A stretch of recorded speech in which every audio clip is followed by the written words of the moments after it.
wishing me well, wishing our family well, seeing how I was doing. And some people had questions about what was going on in the world and thought I would be a good person to ask, which is always an honor. I feel very comfortable putting myself out there to answer people's questions.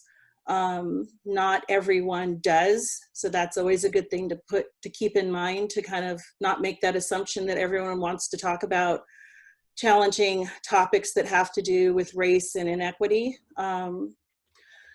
But as my role as the NAACP president and where I am in my life right now, being a mother of adults and not having little people running around my house, I am stepping into that. I definitely have space for that and those kind of conversations. So first, I just want to acknowledge how sweet it is that so many people in our Jewish community checked in on me and us. I thought that was very sweet and very kind and made me feel very loved. I am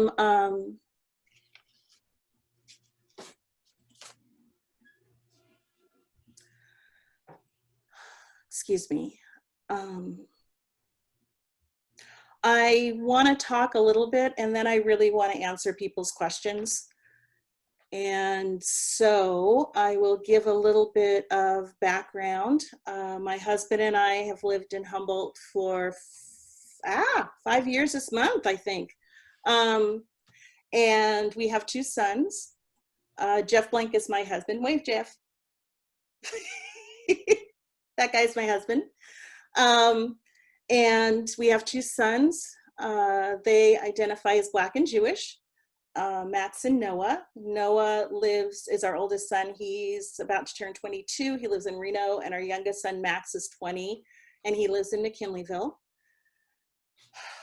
What else? I am an early interventionist by my profession. So I work with people birth to 3 with special needs and their families. I absolutely love my work. I've been doing it for 15 years.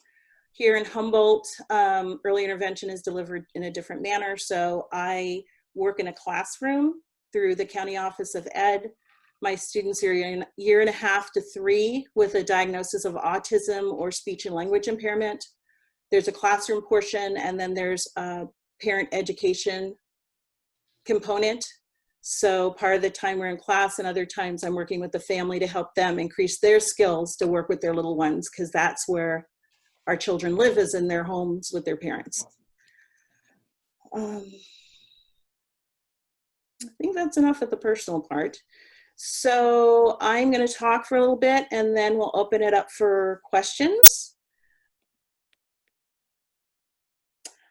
I am one person, so I'm sure if you had another Black and Jewish person here, their perspective would very likely be different than mine, which is fine. I know in our community, we expect everyone to have a very different opinion from the person sitting next to them. So we've got room in our culture for that piece, which is lovely.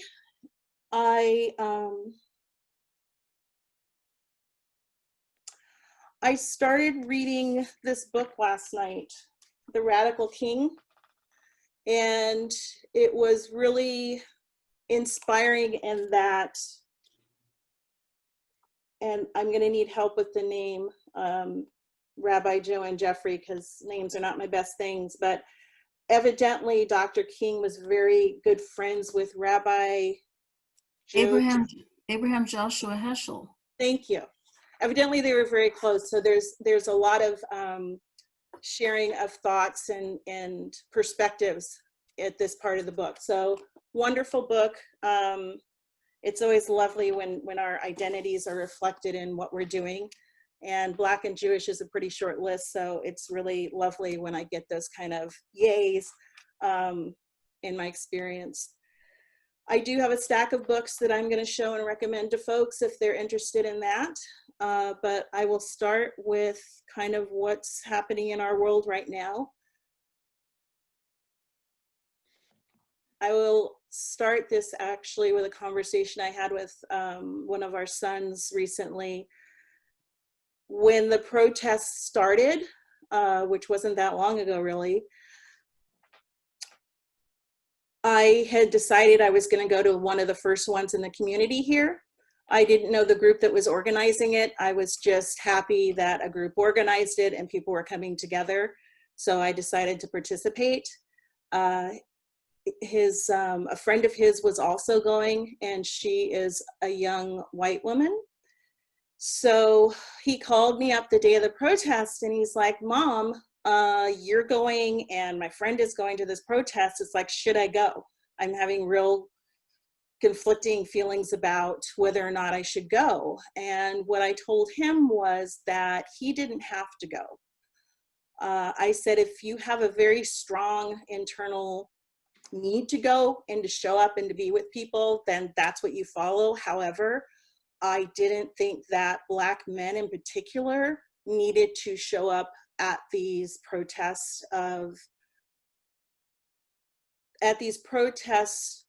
that were standing and saying that this police brutality needs to end. And that we need to have justice for all members of this community, not just white members of this community. And that we see that Black men in particular, but not solely, are being murdered constantly in our country. So that's what I told him. He didn't have to go, but if he wanted to go, if he needed to go, he could. And that really gave him rest. And he said, okay, I feel okay not going. I said, yeah. I said, Sweetness, you live your life every day. You're out in the world, making good choices, being a wonderful man in the world, and that's enough.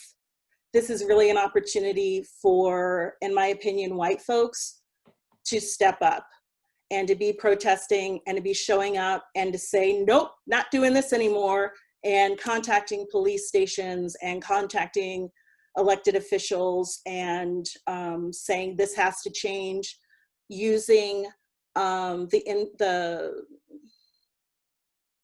using the privilege that they have to support people of color in every aspect of life. So the big political structural piece, as well as within your other spheres of influence. If you work in an organization and you're sitting at a table of decision makers and most of them look the same, that needs to be said out loud, and then it needs to be said why that is not benefiting the organization. And there needs, when I am a firm believer, and it's not a unique thought to me, that the people we serve in any capacity, the people that are doing the serving, the people with the power, the people that are doing the work need to reflect the people that are being served. And that doesn't happen in this country on a regular basis, to the point that we're shocked when boards or admin is female or Black or Indigenous or comes from an immigrant community. So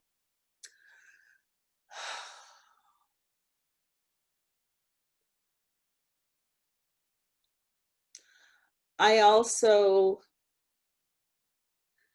think, and this is my personal view, that whatever Black folks need to do at this time, there needs to be space for it.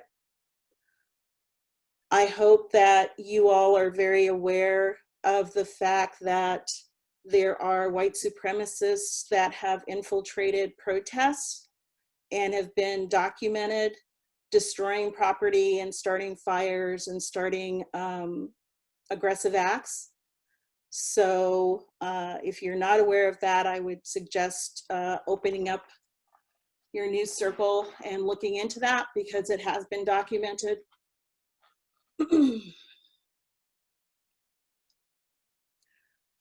What Rabbi said when justice is denied for an extended period of time, things like this happen.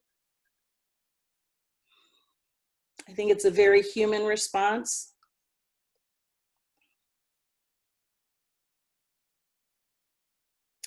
There were two visuals that were shared with me that I thought that really hit me, that I keep thinking about and I bring up to people as I'm talking to them.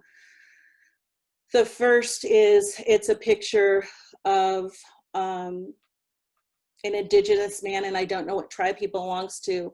And his statement was that the land was stolen from his community.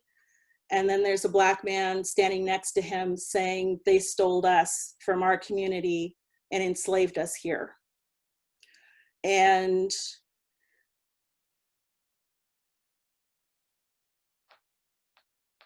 that's where this whole thing needs to start. We really need to be honest in this country. We've been lying for so long that there's a lot of us that have no clue what's happening because they have no context. This country was founded on genocide of the people that were here first. This country made very deliberate decisions to enslave Africans for economic development. And until those things are said plainly and put on the table, I just don't think we can move forward. It's just like dealing with personal trauma and growth. You gotta speak the truth. Otherwise, there's no real growth that's gonna happen. For me, the concept of the truth and reconciliation process that occurred is a model of how we can move forward, but I think it's gonna have to be that level of change, because the systems that are set up in this country were designed intentionally to benefit only part of our community, very specifically white men with land, and then in general the white population, and intentionally designed to leave out those that weren't considered white. And that line has moved through the years of who is considered white. One of the best primers on on how this country was structured and how we got here is the PBS miniseries, Race, the Power of an Illusion. We did a program at the Temple on this. I've seen it about 6 times. I think it's phenomenal. And it really very clearly explains how we got to where we are today. So I really recommend it. It's not, you can digitally download it for like $12 for each episode. There are 3 one-hour episodes, and they're really excellent. So I would recommend that. Well, I guess I'll do it now since we're talking about resources. I got a stack of books I'm gonna show you, and then I think I will stop and start taking questions from people, because I think that's a better way to move forward. I wanna respond to what your interests are. And what I will do, Joe, if it's okay, I'll write these titles and information down and send it to the office so it can be sent out in an email blast. So don't feel like you got to write it down before I move it, but I'm a visual girl, so I'm going to show you the book. The first is Me and White Supremacy, which was originally a workbook online that was free to people. And I'm so glad my friend decided to make it a book and get paid for her good work. So that is a very good kind of workbook format of book. How to Be an Anti-Racist is another excellent book. I think along with the Race, the Power of an Illusion video series, this book, White Fragility, is an excellent primer as well. it's good to do it in a group that's facilitated by someone that has experience facilitating groups around discussions of race and identity and structural racism. However, you know, you start where you start best you can. Another excellent book is Slavery by Another Name. Slavery by Another Name, yes.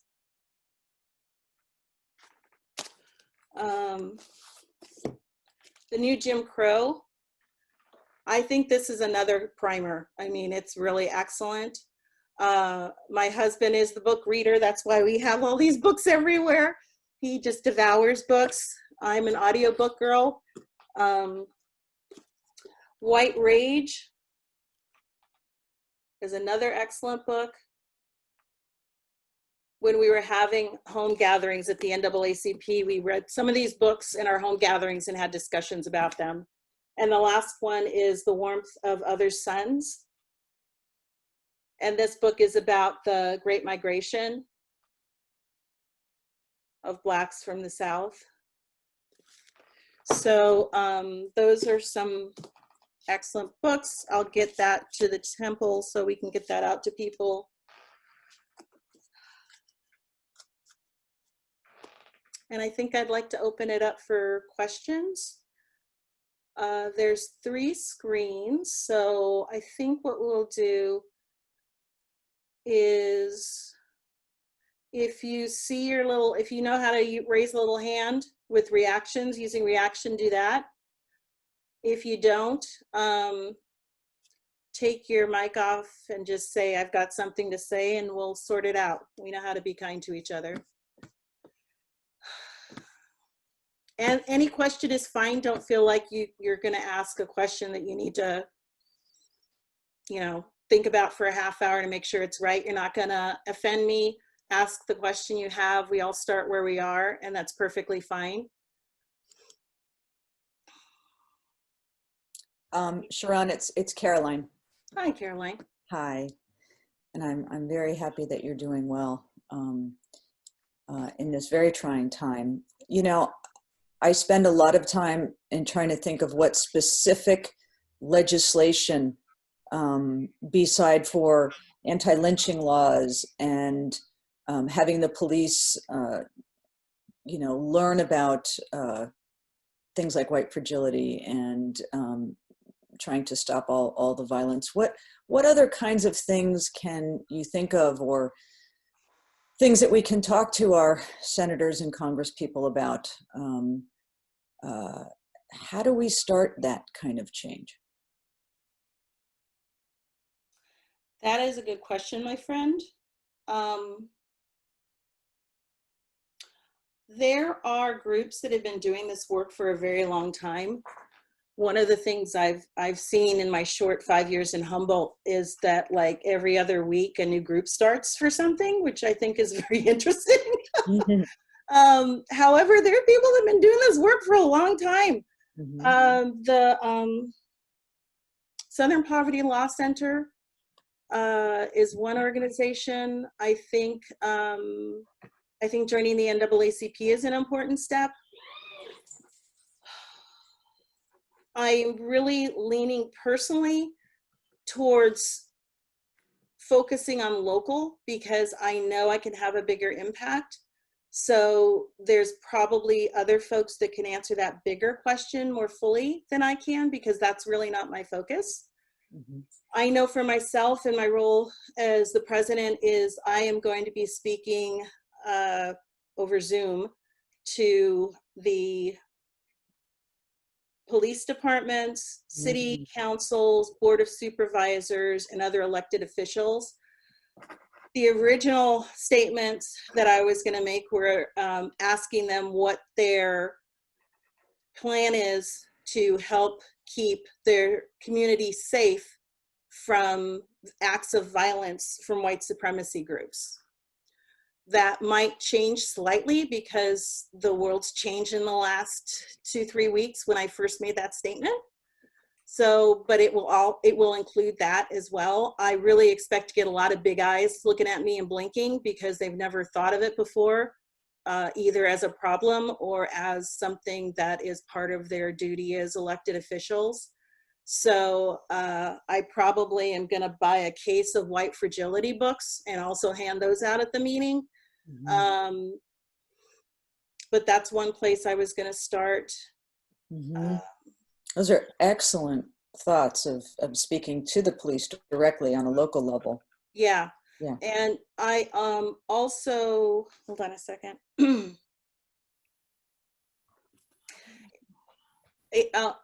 I made a video, I don't know, about a month and a half ago that was on Facebook, and just talking about how exhausted I was from all of the violence at that time, which has increased quite a bit since then. And from that, there was a very large response of people who wanted to do something, because in that video, which is on my Facebook page if you want to see it, I said that, again, this is a time for white people to step up. And we've been doing our work. We've been doing our work the whole time. Our work is to be safe, raise our children, do well in what we choose to do, and to participate. There's too many of us that have, and I include myself in this actually, there's too many of us that have been apathetic. Evil happens when good people do nothing.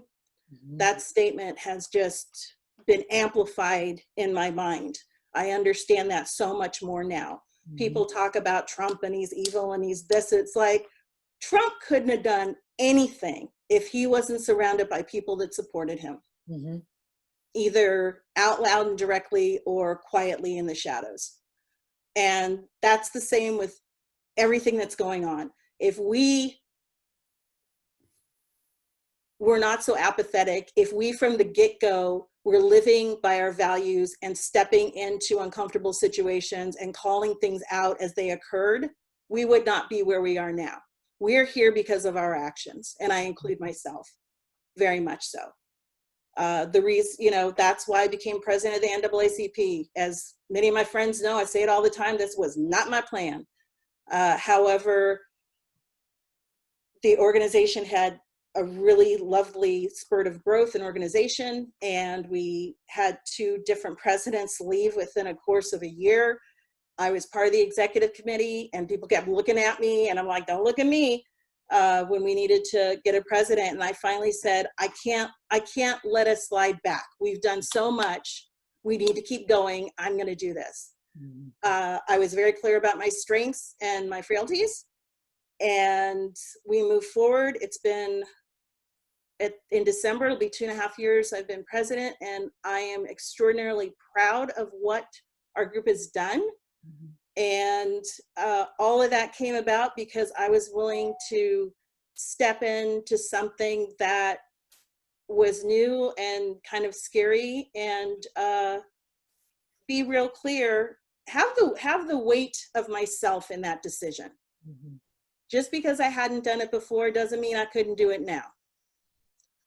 And I think we all have to have that mindset. Just because you haven't gone to a protest, or you haven't ever spoke to the board, or you haven't ever spoke to police officers, you haven't been on committees, doesn't mean you can't do it now. And it's okay to do it badly at the beginning, because that's what learning looks like. That's what learning looks like. If we really are learning something completely new, it is very messy.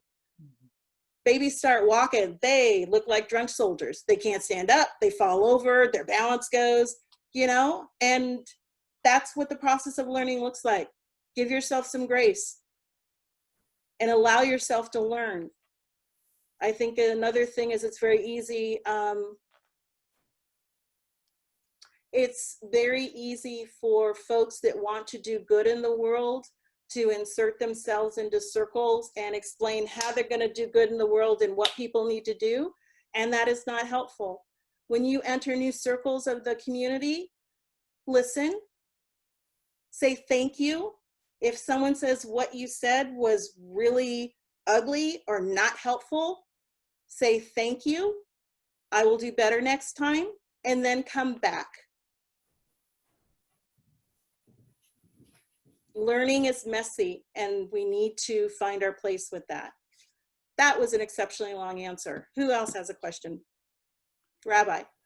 I just have a response, dear, from about the law enforcement locally. That you said that you're planning to meet with them soon, which I think is wonderful, and you expect some eyes glazed over. I just wanted to report in that we have had several conversations with them about white supremacy risks to Temple Bethel. Good. So I have found Chief Watson really, really open to this conversation. I have a high opinion of Sheriff Hansel too. He's been very sympathetic and concerned.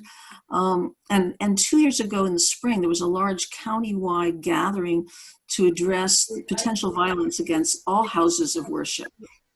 So we had representatives from the FBI and from the Department of Homeland Security and all the police chiefs in the area.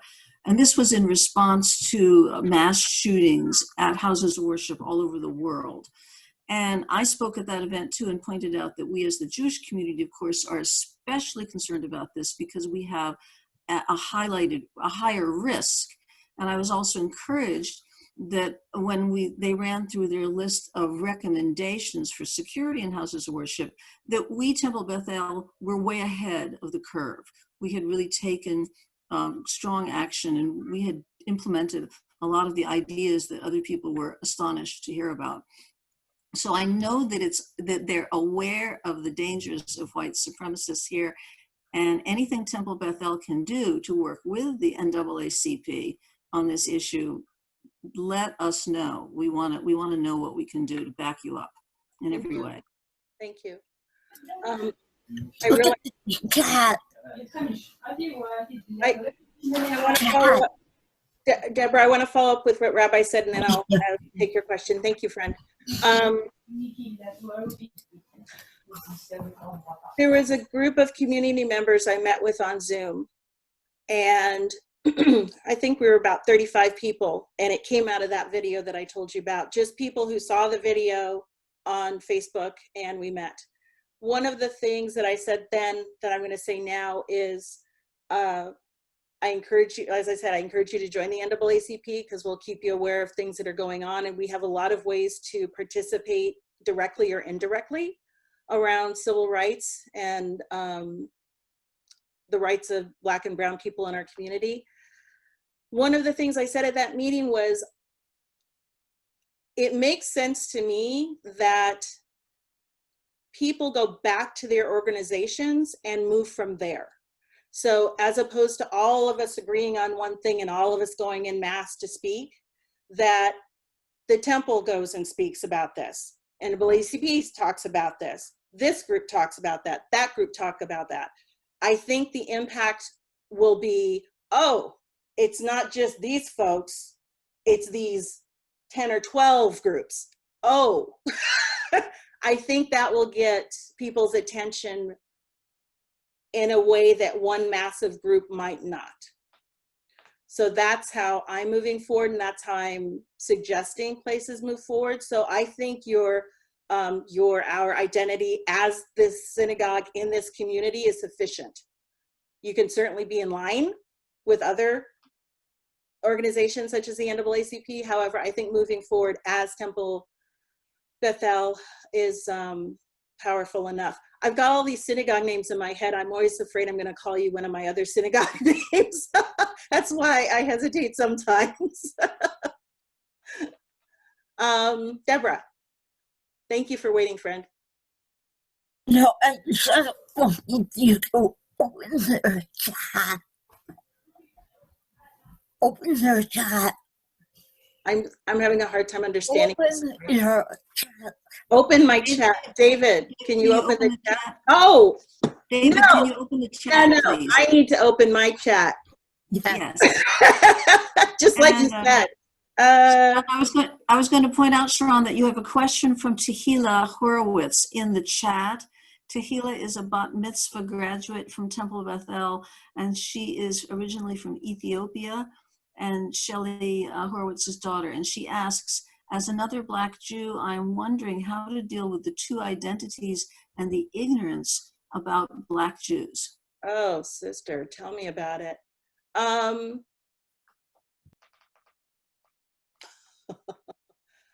So you should get my phone number and email from Joe, and we should visit.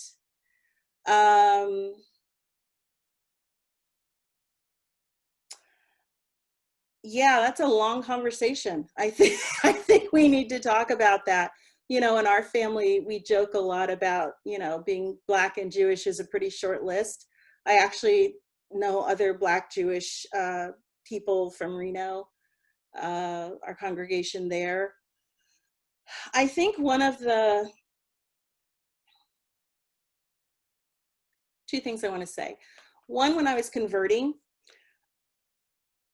I kept waiting for the Jewish community to say something, you know, about being a Black person converting. And no one ever did, which was really lovely. However, I had one person comment, why would you choose to be part of a group that is so seen in such a negative light, being part of a group that is perceived in such negative ways?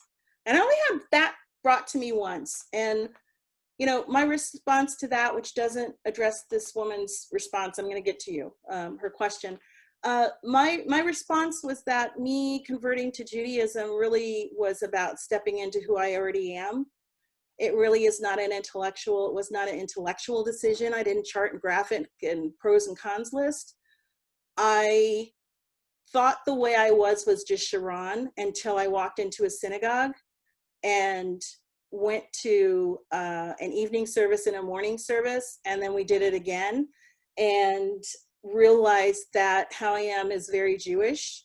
So I just came into the world this way, and thank goodness I wandered into a synagogue and found a home I never knew that I didn't have. I think one of the more unique pieces of being Black and Jewish is that people assume we're not Jewish.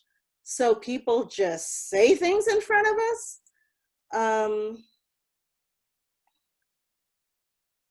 I know that when I specifically said, oh, by the way, I'm Jewish, I usually get the big blinky eyes as well.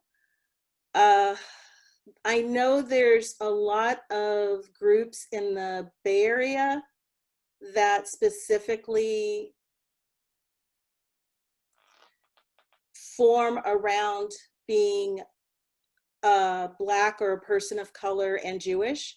So I know there's a lot of different groups in the East Bay that support that part of our community.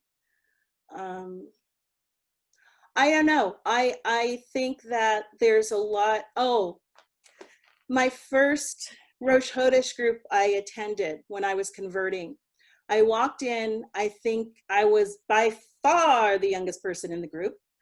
And afterwards, I went back home and I called my mom and I told her that if I had closed my eyes, I would have thought I was in a group of older Black women.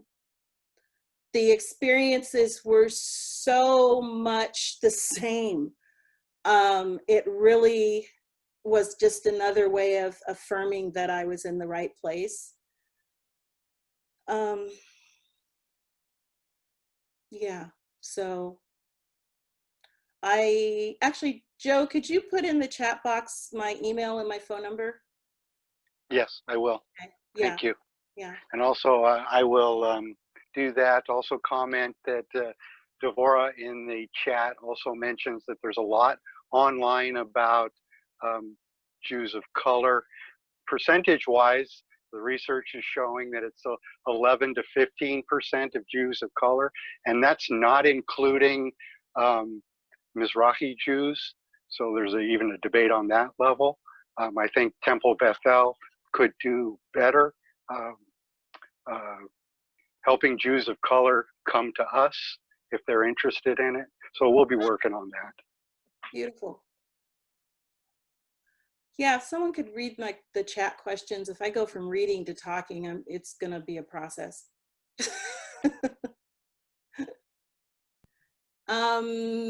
Yes, Anna Thaler has her hand up, so let's call on Anna for her question. I think that was the woman that I was, yes. Thank you, Sharrone. Thank you for being here and for speaking to this. I've in my own learning about this, I read White Fragility last year and have been kind of exploring and figuring out how to be an ally, how to act in solidarity, and how to learn about my whiteness and take responsibility for it and my place in all of that. I have the application for the NAACP printed out. I'm planning to send it in. But I'm also sensitive to the fact that there are times when people of color want their own space.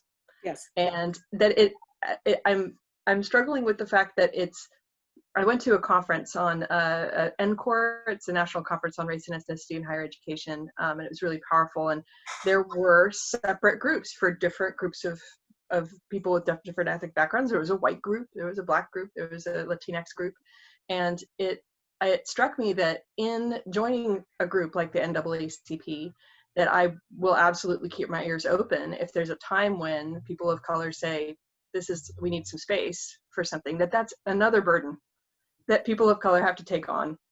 And I would love to be able to like learn when I should just step back, rather than having to put the onus on Black and African American people to say, we need you to back up for a sec, we need a moment. That it's another thing that you have to do. I wondered if you could kind of speak to that, of like the burden of being an educator. I mean, it's amazing to me to say that that you're willing to do this. I've been in settings where I'm a token Jew. I grew up in Salem, Oregon. I was the only Jewish kid. So I've experienced do you light like 10 candles for Hanukkah? Always having to like educate the people around me. So I haven't had the same burden as a person of color, but I understand that like having to educate and represent a whole giant group of people. So I wonder if you could speak to that. And I just wanted to add, as far as a direct action, the Obama Foundation has an agency called My Brother's Keeper, and they have a pledge that mayors can take to review police brutality practices, police reform, and they could take a pledge to review their practices, to publicize their practices, to set up a supervision board. Like they have this really great list, and you can email your mayor and say, hey, could you please take this pledge and take these actions for reviewing police practices in your city? Beautiful. Yeah. Beautiful. So tell me your name again, friend. It's Anna. Anna, thank you. Anna, could you put that in the comment section, My Brother's Keeper, and kind of how to find that? David, can we save the chat? I can't hear you, friend. Yes. Yeah, I'm looking into how to do that. I'm not sure, but I believe it's possible. Yeah, if you press anyway. All right, I'll stop talking about that. So what did I want to say? The Eureka NAACP, the folks that show up at the meetings are predominantly white. I am very good about telling people of color that before they come to a meeting, so they don't do the big eyes. Because I think most Black folks are used to NAACP meetings being full of Black folks and frequently older Black folks. So that's the makeup of our community. As I said before, I'm an educator. So I teach whoever's in front of me. Whoever shows up is there you go. So one of the things before COVID happened, one of the things I was going to bring up to our group was centering Blackness in our meetings. I think as an organization, we have not done a good job of centering Blackness. So what has tended to happen is in our monthly community meetings, we'll have people of color, Black people in particular, come to a meeting once and then they don't come back. That is a very common experience in our branch. So I think that is because we don't center Blackness. And as I said, I was about to move into that, and then, the world kind of blew up and then caught on fire. So we haven't gotten back to that.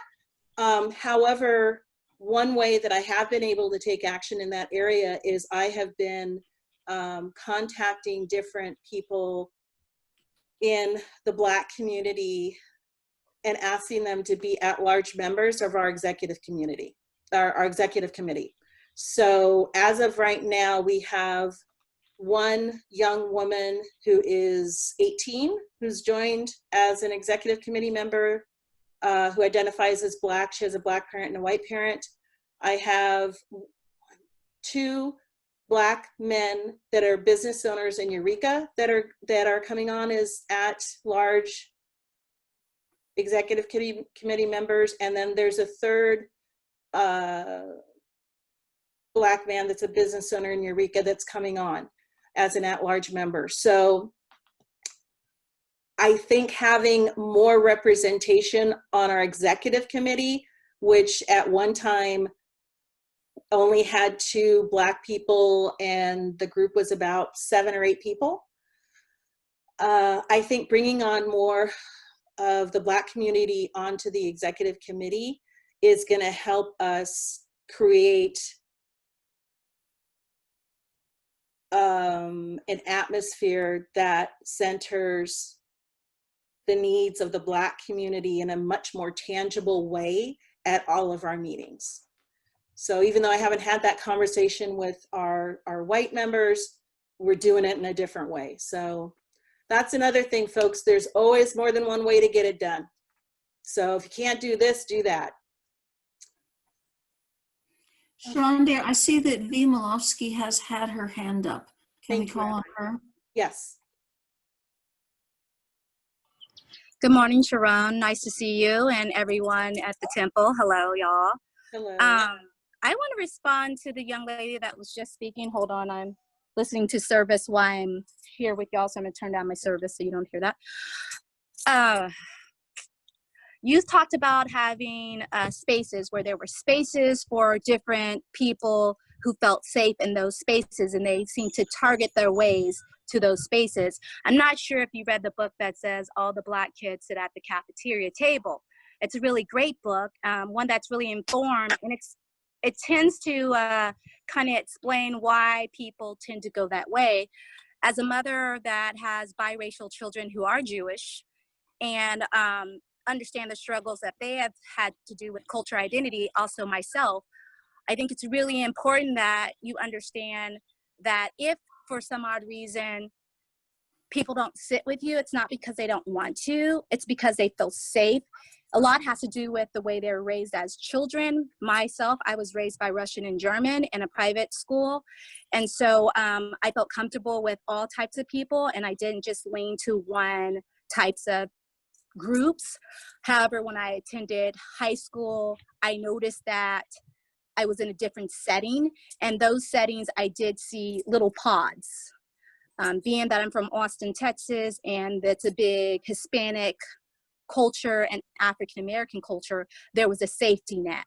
Coming here in a rural area like here in Humboldt County, there's not always a safety net of sacred spaces.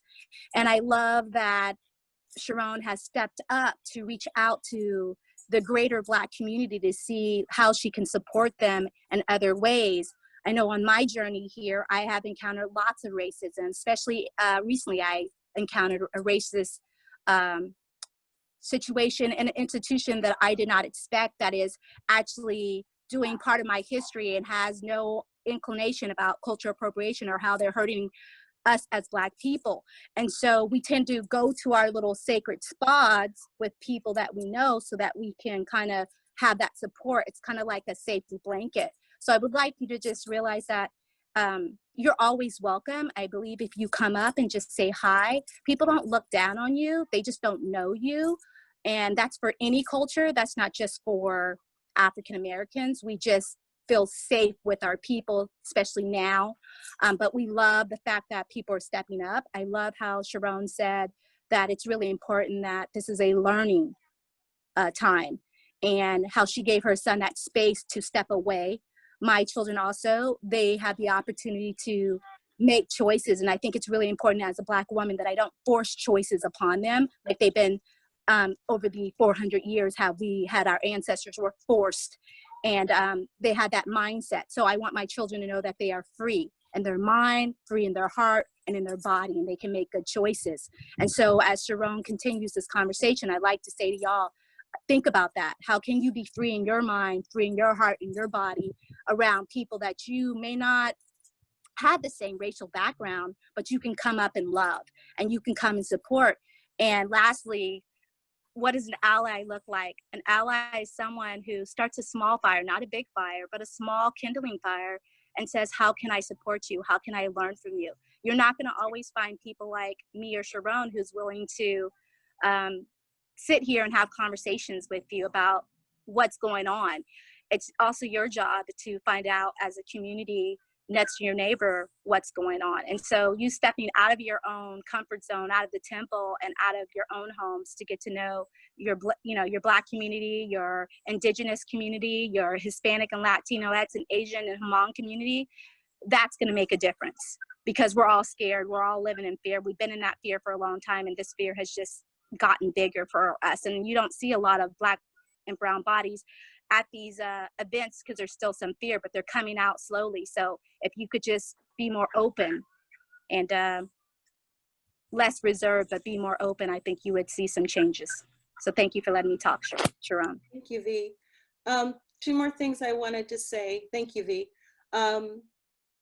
One of the things that I've experienced here in Humboldt is infinity groups, which is very wonderful. So you learn in one big group, and then at some point in the process, you break off into infinity groups. And Janet, pipe in if there's more pieces you think would be helpful to add to this. My experience has been with different trainings I've attended at Humboldt Area Foundation. They do that. And so you're learning all this material, and then you break off into your groups. And the first time I broke off into an infinity group at Humboldt Area Foundation for a training, they broke into two groups. So it was people of color and everybody else, which is the white people. If you do that as an organization, you want the white people to leave the space, not the people of color. The people of color get to stay where they are, and the white people get to find another room. That is very important. And the funny part was when I went to this infinity group, I'm like, oh, cool, I'm gonna sit with a bunch of Black people. There were like 3 Black people. There were people from different tribes. There were people, I mean, it was very good for me to get smacked in the head like that, because in my head, it's like, oh, I'm gonna sit with a bunch of Black people. But the group wound up being all the brown people. And all the brown people is a really diverse group. So that was just a really wonderful experience for me.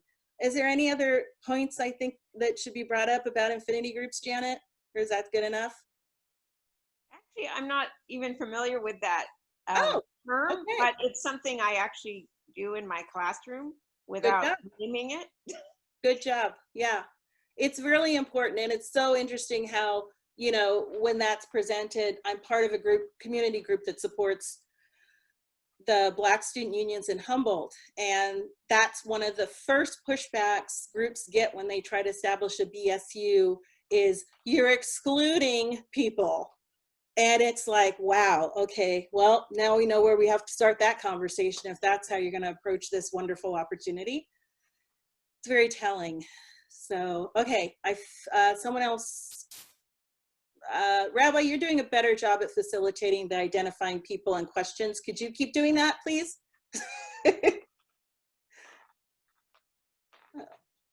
I can't hear you, Rabbi, you're muted.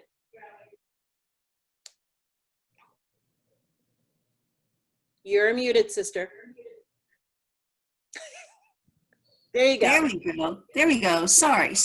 I don't see anybody's hand raised right now, but I have a question here. Am I missing anyone?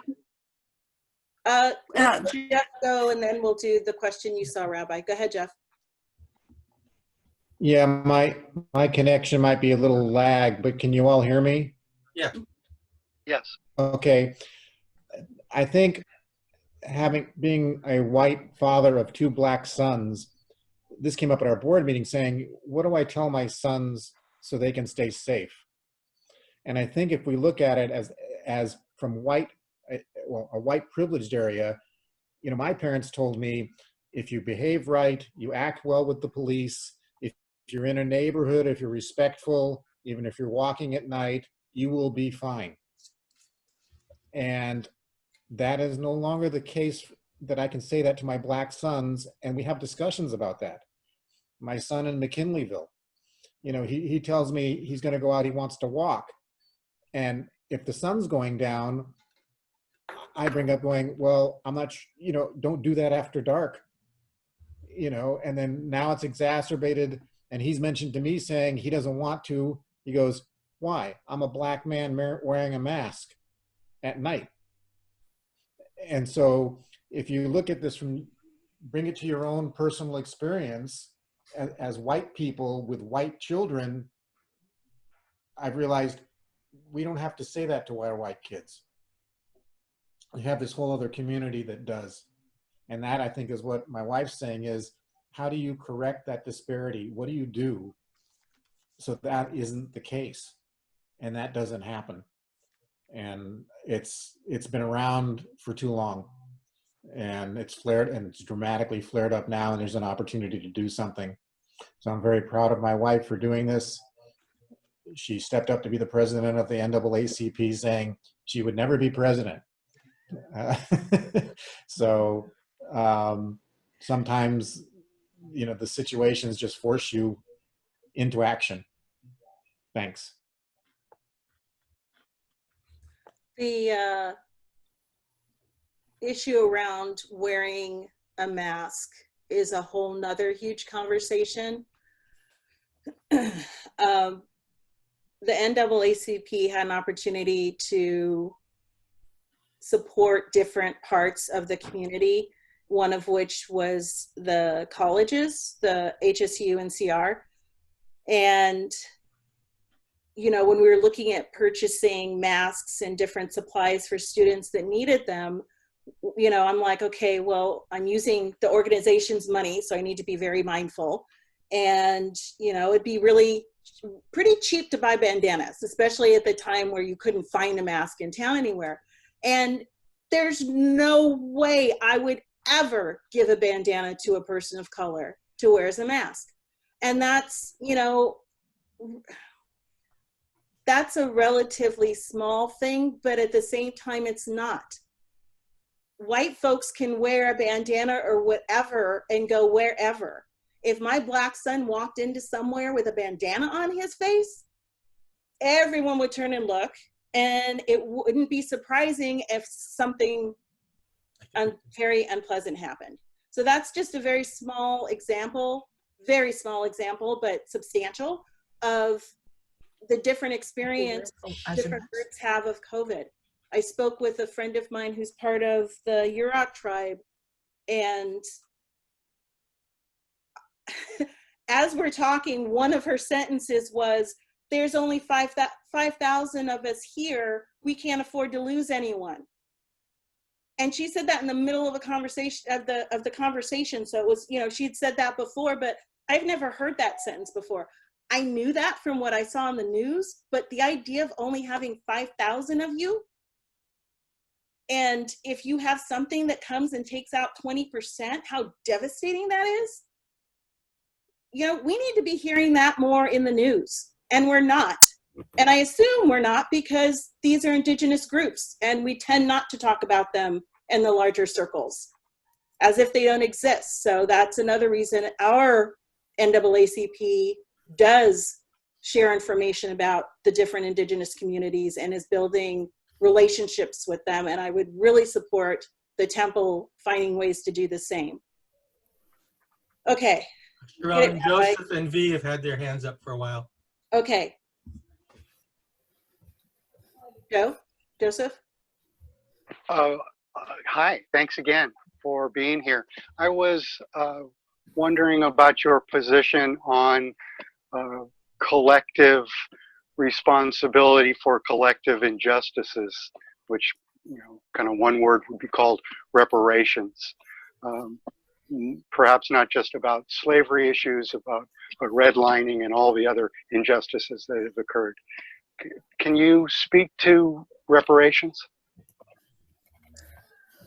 V, I might call you in on this one. I have not done a lot of reading and studying about that, so I don't feel like I'm a good resource.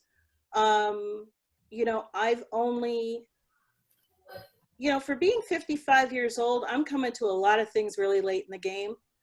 I think I was so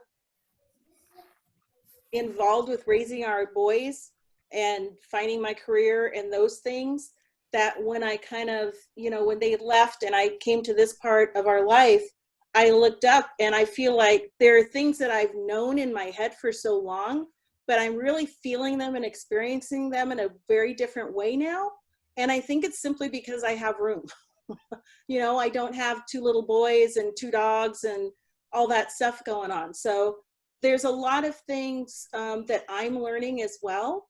And I also like to say that in front of people because, you know, I'm a Black girl and there's lots of stuff I don't know that directly involve me and my people. So if you're coming to the game late, you know, okay, you're here now. So do your learning. So V, can you speak to reparations? Because I really can't do it. Okay, so just so y'all know my role, and I did text it on there, I'm the African Cultural Director. I actually became this director, or coordinator, I should say. I'm the coordinator. I'm a volunteer. This is a volunteer position that was given to me based on the fact that the Black community wanted some support, and they wanted some support so that our children that are Black and brown color would have education and knowledge from historians. And we have beautiful historians here in Eureka. And so it's really important to know that when we say we are one of many, we really are, and we look to our elders. So, and as for the reparations, I want to go back to post-traumatic slave syndrome. I don't know if y'all know that. Y'all should look it up. The person who coined that word was Joy DeGroy, and the post-traumatic slave syndrome is very present today. And so when the reparations came about 10, 12 years ago, when that conversation was kind of getting warm and hot, people were like, yeah, why haven't we got this? Why haven't we got this? This is happening, and where are you at? And a lot of anger and tension was coming up. And it's really not about reparations of like materialistic means. It's more about reparations of soul searching, of giving back to what we have lost. We've lost a lot of our heritage. We've lost a lot of our identity. And we cannot gain that back when we have allies who constantly keep taking that away. And so for the Black community, we're hoping for those reparations, just like the Native American asked for their bones of their ancestors to be given back to them because it was going to museums. We have bones of our ancestors that people think it's great. They used to actually measure our head and measure our jaw to see if we were worthy or not. And so those things, those sacred things of our people is taken away. So how can we start reparations? Well, we have to start from the very beginning, which we are doing now, is having these conversations. We're going to get monetary value? I don't see that happening. I don't see that happening now. And I don't believe it will be happening in the near future. Maybe 10 years down the road, maybe they'll be like, oh, maybe we should give you some monetary value. But as of right now, I see the Black community wanting that respect that they deserve, because we have really broken our backs over this country, building it up, and we want those that back. So I hope I answered your answer correctly. As to Sharrone, I'd like to support her by saying that many Black women, male, children who were not giving the opportunity to learn about their identity and their culture and their heritage at a young age, it was taken away from them. And that is because the information is coming from an institution that is built on colonialism. So you got that colonization, and that information that is being fed is from that era. It's not actually from the elders. And so we are all currently still learning about what's happening on. And my role now is to make sure we have historians bring that information alive. I have a lot of knowledge from where I'm from and where my roots are from, but I also want historians for this part of Eureka to be known and well versed for the children here, which is why I try to collaborate with Sharrone as much as possible. And speaking of which, I think I should probably jump on that representation that you're doing right now if you have another space. So I hope I answered your question correctly. And oh, Another thing I want to say, so sorry, I want to give props to Sharrone's husband. Thank you for pointing that out. I appreciate that you stated you have 2 male boys who live in McKinleyville. I also do. One is a little lighter than me, and one is the color of my husband, which y'all probably saw in and out because he had to tell me something. And it's not safe, especially with the mask on. And I just got a look at Safeway just earlier today. I walked in Safeway and automatically they're like, can I help you? Can I help you? And that right there, that's their other racial profiling. So we got to be careful, definitely. And I saw in the comment here that one of our participants was saying that her Black husband only wears surgical masks intentionally to keep himself safe. Okay, who has another question? Rabbi, you can call on people because I can't see everyone. Yeah, I am not seeing other people's hand raised electronically or visually. So if you want to speak directly to Sharrone, please do. Janet has her hand up. Hold on, Janet and then Cindy. I just wanted to bring attention to the fact that several people on this call have posed questions in the chat. And I don't know if it would be helpful for me to read them. Thank you. Thank you. Okay. Okay. Someone, David Schlosser asks, I keep finding about protests after the fact. Are there any planned events in Eureka coming up this week? So a larger question of how does one find out about the protests that are happening locally? So these are happening, as far as I can tell, in a very organic manner, these protests. I am trying to be a source of information. So on my personal Facebook page and on the NAACP Facebook page, I'm trying to list demonstrations as I find out about them. There was one Saturday that people thought we were leading as the NAACP, but we weren't. It was a good learning opportunity for me in how to present information to folks. It's a Black woman that's an HSU student, led a protest yesterday and wanted my help with getting the information out. So I did that. So again, join NAACP Facebook. I think the more tied in you are to communities of color, you'll find out. But this is actually very organic. I think that's really wonderful in that it isn't coming from just one place again. There's a piece of me that feels that I've had to be very kind to myself about, because I feel very much that as the president of the Eureka NAACP, I should have been the first one out there forming a protest and doing all this in my role. However, I'm in the last month of school as a teacher. So, you know, that's on fire. I mean, there's just so much going on right now, the phone calls and the texts and, you know, taking care of my family and taking care of myself, that I've had to be really kind to myself and go, yeah, that makes a lot of sense. I would do that, but I'm not doing it right now. I have a meeting this afternoon. There's a mom that's a community member from Eureka who wants to talk to me about a family-friendly protest. And I'm like, bingo. So I'm gonna talk to her and see if we can partner to do something, and that will be run through the NAACP. So be on our Facebook page, become a member and get the emails. Yeah. The next question is from Susan Parsons, from Carol Simmons. The NAACP shared 2 demands regarding police brutality. Sharrone, your plans to speak directly to law enforcement are excellent. What other action steps can we individually take directly? And then there's another question related to this from Susan Parsons. Have you all seen the growing movement to move away from reformist to abolitionist in regards to policing? Reformists believe in the possibility of reforming police, while abolitionists believe that this is futile because corruption and white supremacy in law enforcement is so comprehensive. Abolitionists advocate decreasing the power of current policing by defunding the police. Okay, so those are related in terms of reform versus abolitionist in terms of police brutality in African-American communities. I am learning about those 2 positions as well. I think it's important to remember, and please, if you are a history person, which I know my husband is, if I say anything that isn't accurate or there's important pieces to add, please do so. I know that one of the important pieces of information I think everyone should know is that our police in the United States have their origins around capturing enslaved people and bringing them back to the person that owned them and enslaved them. So that's the roots of our police system.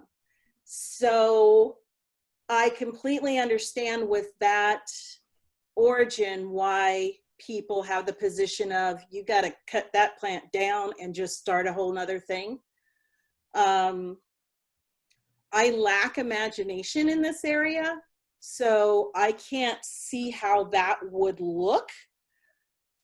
And my lack of imagination shouldn't impact the community's ability to imagine it and see it and bring it forward.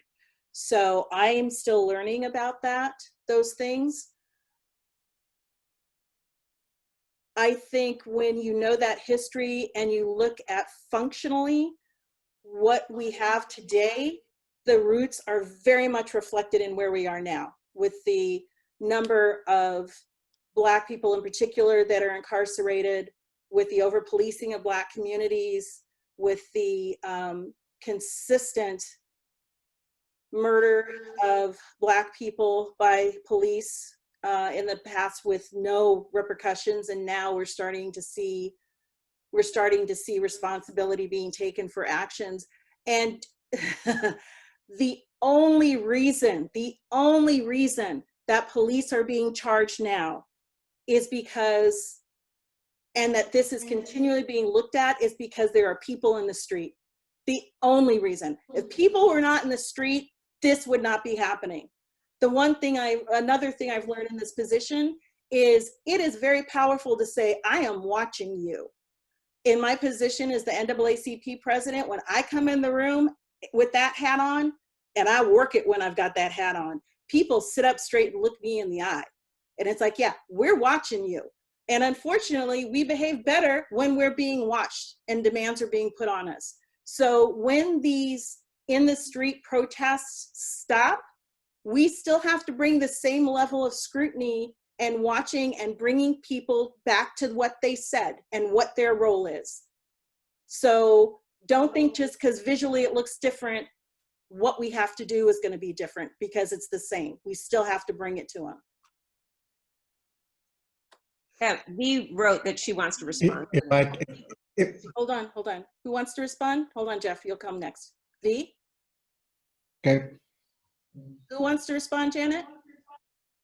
V, you had written that you wanted to respond to this question. No. Okay. Can we do Jeff and then the next person? That was way earlier. You're just now getting to me. We're good. I've done talked enough. Thank you. Thank you, V. Go ahead, Jeff, and then we'll go back to Janet. Just so people know that I've worked extensively with the criminal court system, and I've stopped calling it the criminal justice system because justice occasionally happens. That's not the purpose. Police officers are required, I think, in most places to have a high school diploma and 6 months of post-training. Then they're armed and sent out onto the streets. So not a lot of training. The pay is not very good for them to say, I want you to risk your life doing things. And so then you have this internal training and structure that develops, and there's one of the good books is Howard Zinn's The People History of the United States, goes into it a little bit, of the Irish went into policing in New York, and then there was still racism and so forth and so on. And the abolitionist versus reform, and I don't have an answer for that. There was a need. Boston in 1838 established a police force, and it was to oversee, I think, at the docks and the warehouses, people stealing things from the docks. But in the South, as Sharrone said, it was about capturing and subduing slaves. So if you want to say, what is the purpose of our police officers? What do we want them to do?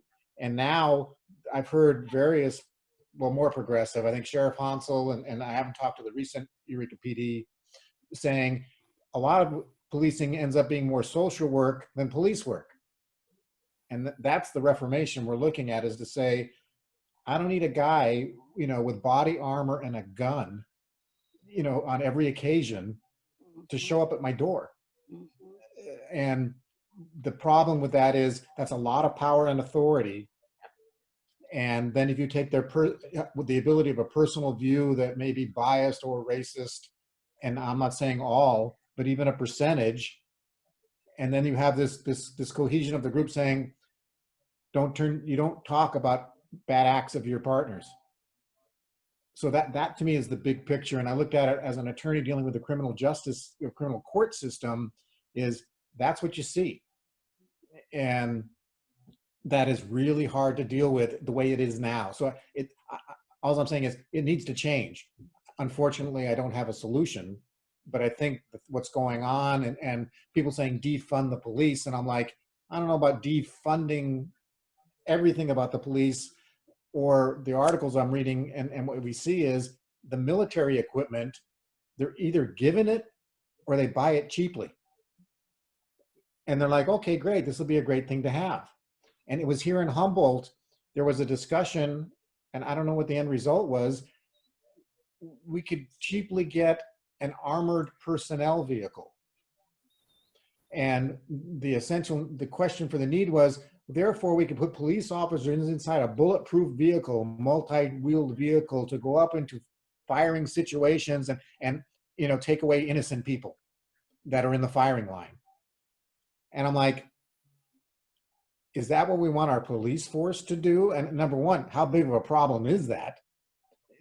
So when they're getting all this gear, and you look at, especially in DC, now I don't even know if they're police officers. There's men in armor and things with no badges or ID. Who are they?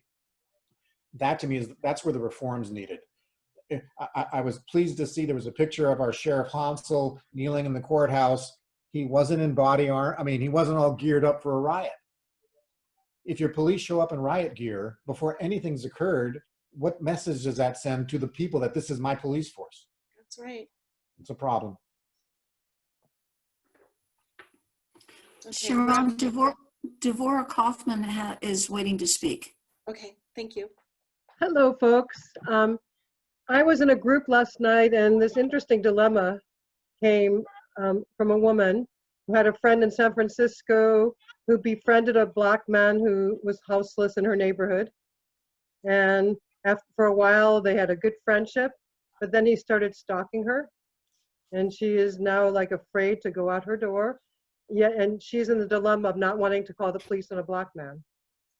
And does anybody have any idea what she can do to not get him killed?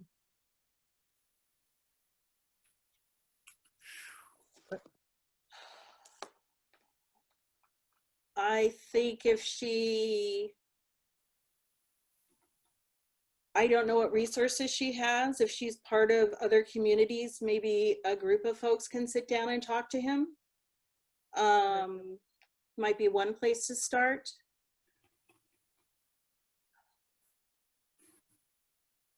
The woman told her she felt like a prisoner in her own house, and she was definitely not into calling the police on this man. So yeah, I think seeing if there's another circle of community that she can pull in to maybe sit and talk to this person.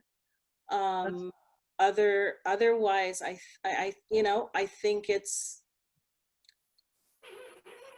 a hard and reasonable choice to make, but I would try to pull in other people from her community first to see if they can talk to him. I had an instance where we had a family member, let's see, how do I want to do this? We had a family member who was living with us at the time who left the house as a minor, and we were responsible for this person.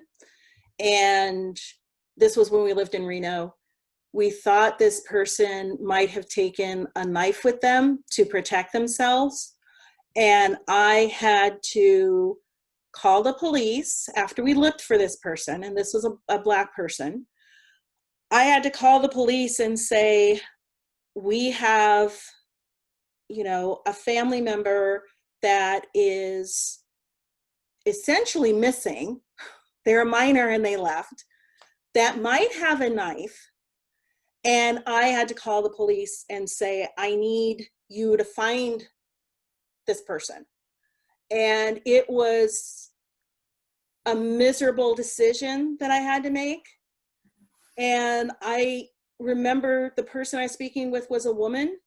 And I remember getting very personal and saying, you know, I don't want a police officer approaching this Black person who might have a knife as if they're, you know, organized crime. That's not what this is. And I'm petrified that that's going to happen. So I'm calling you because I need help. I don't want this person approached as if they were a danger to the community. And I know I have no control, but I need you to understand that. We just need that person back home. We just need to know where they are. So I understand having to make horrible decisions.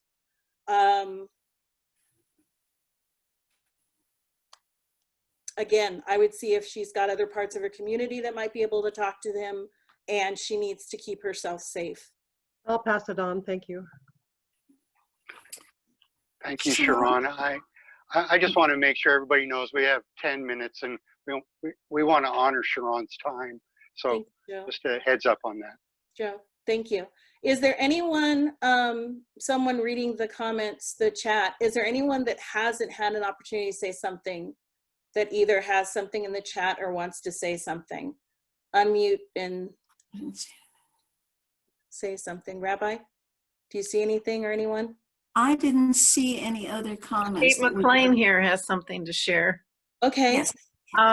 McKinleyville has a church, Joyful Healer, on Central Avenue, and they've set up a memorial site that will be available through June. And Sunday, June 14th, they're going to have a candlelight vigil from 8 till 9, and they're going to provide candles. So it'd be an opportunity for McKinleyville residents as well as the larger community to share in the grief and try to set a new direction for safety and health of all of our citizens. Thank you. Yes. There's also a group in McKinleyville called MARE, the McKinleyville Alliance for Racial Equity. Thank you. That is an excellent group. There are members of the NAACP that are part of MARE.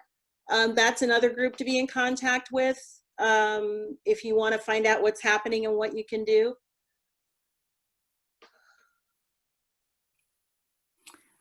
I'd like to say something, if that's okay. Yes, Emily.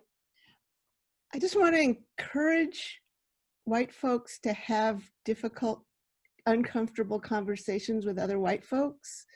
We haven't really been talking about that piece. Nice. Without blaming people, because none of us chose to get slathered with racism from day one. And maybe to think about how to listen more and say little, but also interrupt things that are uncomfortable. And I'm not saying I even know how to do that well, but I think that's part of the learning that Sharrone was talking about, and also part of the opening that's happening right now. You could say to almost anyone, you know, how are you feeling about what's going on? And then listen to what they're saying and think about it, and maybe push and encourage them to think a little differently if that's what needs to happen, or encourage them to act. So I just wanted to encourage folks to do that. That's a very good point. I think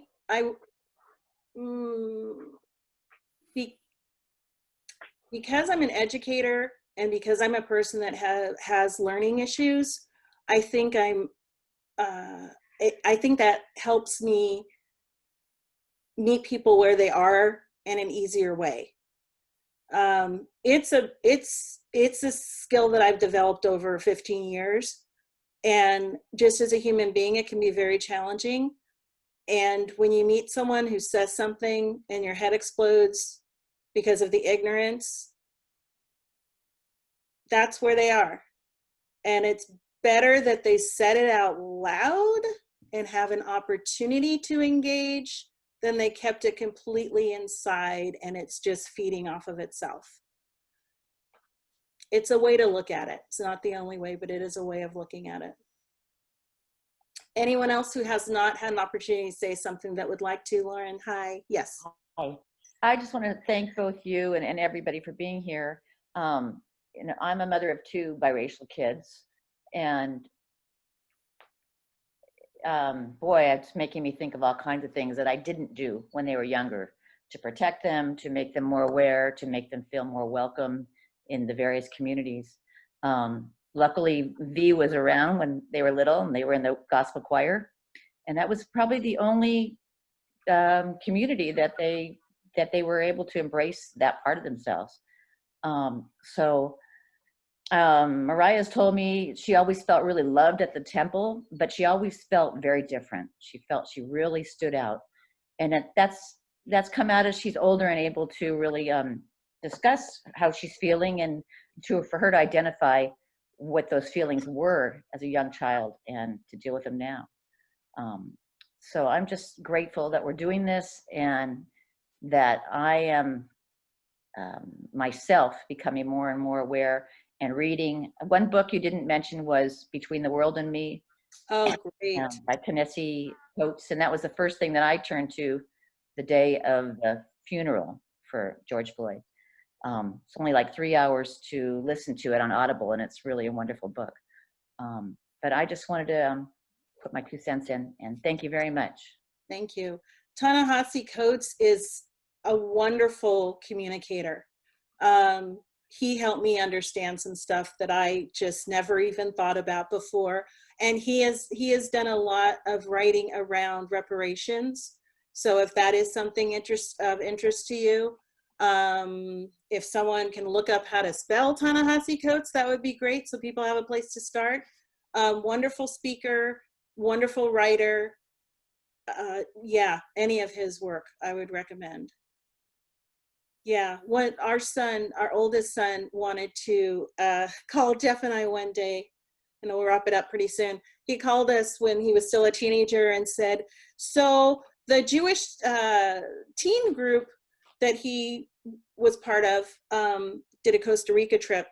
They have a trip to the South and I want to go. So our Black Jewish son called us when Trump was campaigning to become president. So the world was starting to smoke, and called us up and said, I want to do this trip to the South. And fortunately he was on the phone, so Jeff and I could get off the phone and go, ah! And we had to very much deal with our own fears as parents, which is part of the job description, and put that aside, because as a Black Jewish person, this was huge for him to do. And we heard that as part of his identity, and we had to put our fear aside and make some calls to find out how this was going to work in safety and all that. And we said yes, and we let him do that. And at the time, they actually had to change their places they were visiting because there was a shooting somewhere, I think in Louisiana. So they had to not go there and go over here instead. And Jeff and I are like, you know, panting in the corner. So, you know, they're back to the Ethiopian woman. You know, there's a unique experience of Black Jews. And I think being, you know, an American Black Jew and an Ethiopian Jew is gonna be different as well. We are not one thing in our experience. There's a wonderful video called The Danger of a Single Story. I think that's the right name. If I'm off, let me know. It's a YouTube video. It's a TEDx, is that what it's called? TEDx thing. It's like a 15 or 20 minutes. The woman has a beautiful name that I can't remember right now. And anything she has written, you can read. And that is an amazing TEDx talk, The Danger of a Single Story. And I think it will be very accessible to the Jewish community because we are not one thing. We are one people, but we are not one thing. So I think we're coming up to time.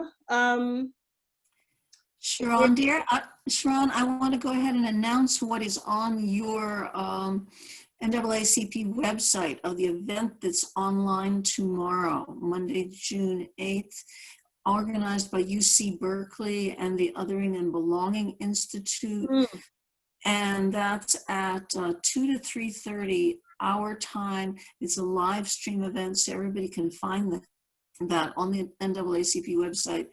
And this Othering and Belonging Institute is an organization that True North here on the North Coast is affiliated with this group. So if you have the time to attend that, please do. It looks very worthwhile. As I said, with definitely with my personal email, I try to be a little more selective with the NAACP, or excuse me, definitely with my personal Facebook, I try to list everything so people just know. So please feel free to join me on my personal Facebook, which is SharroneB@yahoo.no. It's Sharrone B is my Facebook thing. On the NAACP Facebook, I try to link things as well, but I am a little bit more selective. The one thing that I have not posted, and I do want to say out loud because I posted it once, but I will not do it again. There is a group in our community that I think it's Humboldt Grassroots. Yes, thank you. Humboldt Grassroots. I will not be posting any of their protests. My understanding is they're an anarchist group, and my personal beliefs don't align with theirs. And I don't believe in putting people, I don't believe in, not dissension, what is disruption? I don't believe in disruption for disruption's sake. I think it should be used strategically. I don't think it's the only tool we have in the toolbox. So I won't be listing their things, so you can go to their website if you want to go. But I went to their protest and I was not in line with how they conducted themselves. So I will not be sharing their information, but it is available if you're interested. Hey, Sharrone. Yes. I was just going to say real quickly, if anyone is interested, that's a Black Reparation Failed Project, which is the descendants of slavery. They can look that up. I actually just posted it on your chat. You can find information on that. And then also, can reparations help right the wrongs of slavery? That was something that I can put on. That was a PBS show. That is a real good informational part too. And then lastly, there's the Arc of Justice, which is a reparations for African Americans. And it kind of just goes into a more like how it's not going to happen, but you know, it's there. So y'all can check that out and see what you think. Richness of community, folks. You know, if we want to do other conversations, let me know. I love talking to people about stuff if it's helpful. Again, I really want to thank people for calling and texting and direct messaging me to see how I and our family is doing. That's how all this started. So all this started out of care and affection for each other. So we also need to keep that in mind when we do what we do. This is about making it better for all of us. And we definitely have the power to do that. Just recognize where your circle of influence is and step into it. Thank you, friends. Sharrone, thank you. We will do our best to post this recorded Zoom meeting. David Boyd will do his magic. Thank you, everybody, for participating, for Sharrone, for sharing with us. All right. Wonderful. Enjoy the day. Friends. Yasher koach, Sharrone. Yasher koach. Thank you, Rabbi.